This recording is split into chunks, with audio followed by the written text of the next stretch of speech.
Boa tarde, irmãos. Meu nome é Ivan.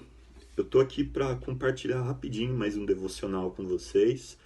E hoje eu queria falar de um assunto muito precioso, que são as coroas do Senhor Jesus. As coroas que nós encontramos que o Senhor Jesus usou ao longo da Bíblia, né? E a primeira coroa está em Êxodo 39:30, é a coroa da santidade. Que coroa é essa? Uma coroa que o Senhor Jesus não usou de modo físico, né? Mas ele mostrou qual que é o pleno significado dessa coroa do Antigo Testamento. Essa era uma coroa que era usada pelo sumo sacerdote, né? Era uma coroa de ouro que tinha escrito nela santidade ao Senhor, né?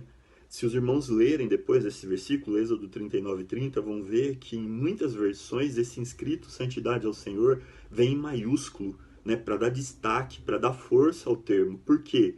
Porque era muito importante que o sumo sacerdote fosse santo, fosse separado ao Senhor. E esse foi o nosso Senhor Jesus, né?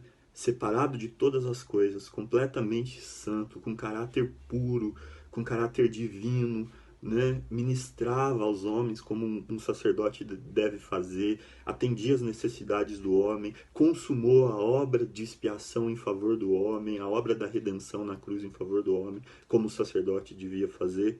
Então nós vemos que em todas as coisas o nosso Senhor Jesus foi santo. Então, apesar dele não ter usado fisicamente a coroa de ouro, ele usou em seu caráter, ele usou em sua vida, ele usou em suas obras e em seus atos.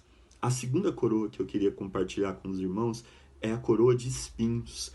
Nós lemos em Mateus 27:29 que colocaram uma coroa de espinhos sobre a cabeça do Senhor e deram a ele duas varas para ele segurar, para zombar dele, porque ele falava muito do seu reino, né? Então queria zombar dele. Olha, você não era um rei, como você está morrendo crucificado? Então a coroa de espinhos foi colocada na cabeça do nosso Senhor por causa da zombaria das pessoas, mas tem um significado muito mais profundo do que isso, irmãos. Se os irmãos lerem Gênesis 3, vão ver que o espinho entrou na criação por causa do pecado de Adão, por causa da queda. O espinho, ele só passa a existir depois da queda. Antes não tinha espinho. Então o espinho, ele é um símbolo da maldição, é um símbolo do pecado e um símbolo da queda. E o nosso Senhor, quando colocou aquela coroa de espinhos sobre a sua cabeça, estava levando sobre si tudo que o espinho representa. Estava levando a maldição, estava levando o pecado, estava levando todos os efeitos dolorosos do pecado, o sofrimento, a dor, as angústias dos homens. Que maravilhoso Senhor nós temos. Ele levou os espinhos da queda, os espinhos do pecado por nós em sua cabeça. Uma outra coisa maravilhosa sobre isso, quando o Senhor ressuscitou e aparece para alguns discípulos, né, por exemplo, para Tomé, ele ainda tinha as marcas da cruz. Ele tinha as marcas nas mãos e as marcas nos pés. Isso me leva a crer, irmãos, que ele ainda tinha as marcas da coroa de espinhos na sua cabeça. E ele vai levar essas marcas por toda a eternidade para sempre nos lembrar do valor do sacrifício dele na cruz. A última coroa que eu queria compartilhar com os irmãos é a coroa de honra e de glória, né? Depois de ressuscitar e passar alguns dias aqui, o Senhor Jesus foi elevado aos céus. Ele teve a sua ascensão, ele entrou na sala do trono, ele se assentou à direita de Deus e ele foi, segundo o escritor de Hebreus, no capítulo 2, coroado de honra e de glória.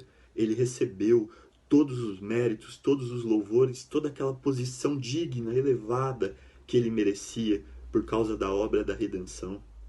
Em Apocalipse vai mostrar em muitas cenas o Senhor nessa posição. Por isso o livro de Apocalipse ele é maravilhoso e não deve ser um motivo de medo para os irmãos lerem. Que os irmãos possam ler o livro de Apocalipse procurando essas imagens exaltadas do Senhor Jesus nele. E lá em Apocalipse 19:12, para ser mais preciso, nós encontramos uma figura muito bonita do Senhor Jesus. Lá diz que ele tinha olhos como chama de fogo e tinha sobre a sua cabeça muitas coroas. O nosso Senhor leva muitas coroas na sua cabeça, porque o mérito dele é gigantesco, é enorme, é infinito. Um último ponto sobre essas coroas, irmãos. Também em Apocalipse 4, nós vemos os 24 anciões lançando suas coroas aos pés do Senhor Jesus. Irmãos, esse é o nosso papel, esse é o nosso dever em face de tão grandiosa obra do nosso Senhor. por ele ter usado a coroa de espinhos, por ele ter usado a coroa de santidade, por ele hoje estar exaltado com coroa de glória e de honra, nós devemos lançar sobre ele nossas coroas, nossos méritos, nossas obras, nossos seres, nossas vontades, nossas vidas, tudo que temos, em adoração, em amor, em gratidão, em esperança. Essa é a mensagem que eu tinha para deixar para os irmãos, que nós possamos aprender a louvar o Senhor que está coroado acima de todas as coisas. Amém. Que Deus abençoe os irmãos.